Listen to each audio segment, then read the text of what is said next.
الحمدللہ وحدہ والصلاة والسلام علی من لا نبی بعدہ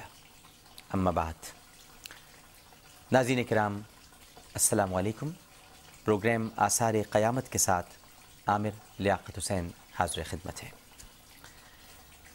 ناظرین کرام، گزشتہ پروگرام میں ہم نے گفتگو یہاں پر ختم کی تھی کہ جن کی توبہ قبول نہیں ہوگی اور جو آخری وقت میں توبہ کریں گے، یعنی سورج کے مغرب سے نکلنے کے بعد اور وہ جو دھوئیں کا فتنہ تھا اس کے بعد، پھر اب ان کی توبہ کا کیا ہوگا۔ حضرت ابو موسیٰ اشعری صحیح مسلم میں رضی اللہ تعالی عنہ وہ بیان کرتے ہیں کہ نبی کریم صلی اللہ علیہ وآلہ وسلم نے فرمایا ہے کہ قیامت آنے سے پہلے فتنے پیش آئیں گے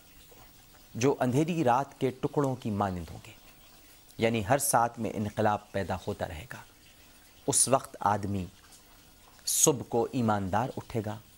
اور شام کو کافر ہو جائے گا، اور شام کو مومن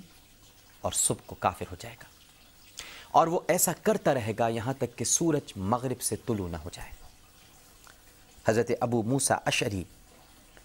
رضی اللہ تعالی عنہ بیان کرتے ہیں کہ نبی کریم صلی اللہ علیہ وآلہ وسلم نے فرمایا کہ بلا شبہ رات کو اللہ سبحانہ و تعالی اپنا ہاتھ پھیلاتا ہے تاکہ دن کے گناہگار توبہ کر لیں،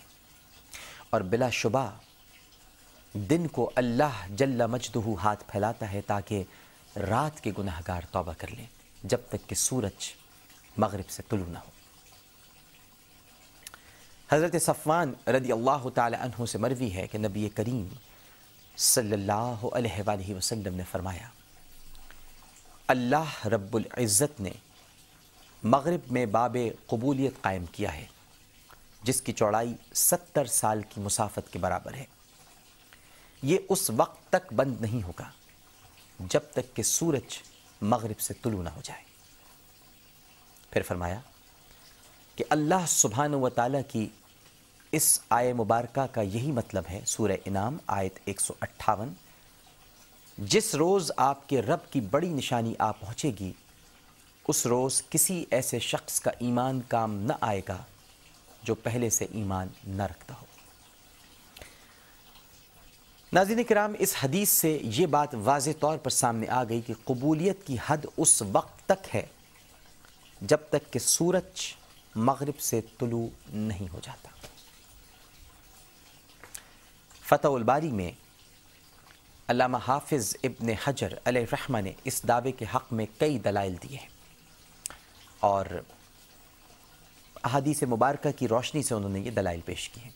جن سے ظاہر ہوتا ہے کہ سورج کے مغرب سے طلوع ہونے کے بعد سے لے کر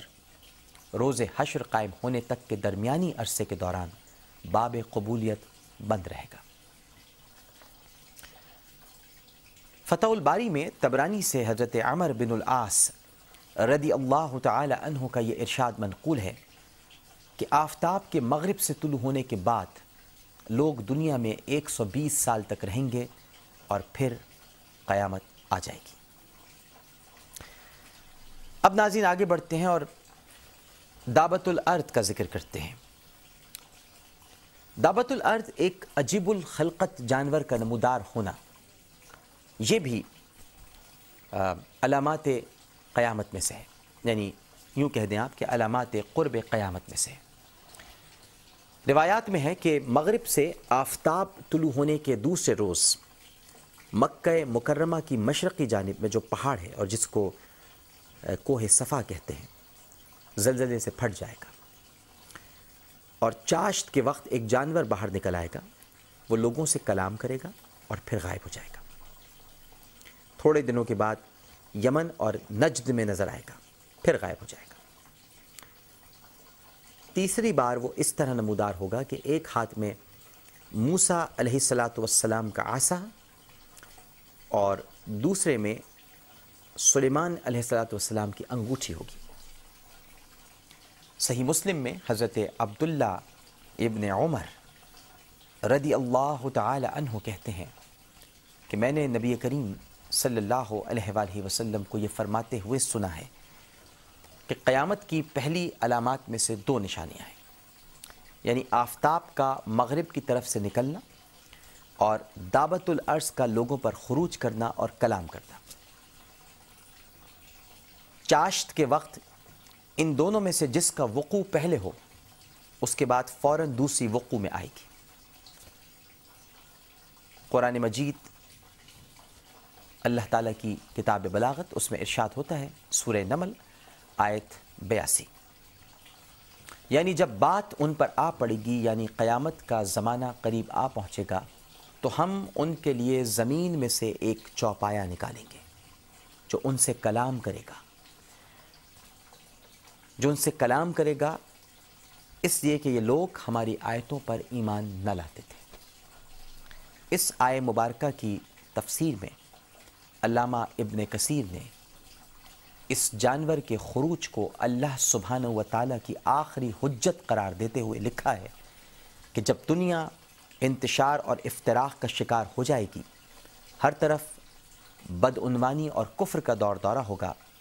احکامات الہی سے سرتابی کی جائے گی، دین میں من مانی ترمیم اور تحریف کی جائے گی، انسان امر بالمعروف اور نہی عن المنکر کو بالکل چھوڑ دے گا، اور دنیا کی حالت اتنی ابتر ہو جائے گی کہ اس کے بعد اصلاح کی صورت نظر نہ آئے، تب دعوت الارض ظاہر ہوگا اور لوگوں سے کلام کرے گا جسے سب سنیں گے۔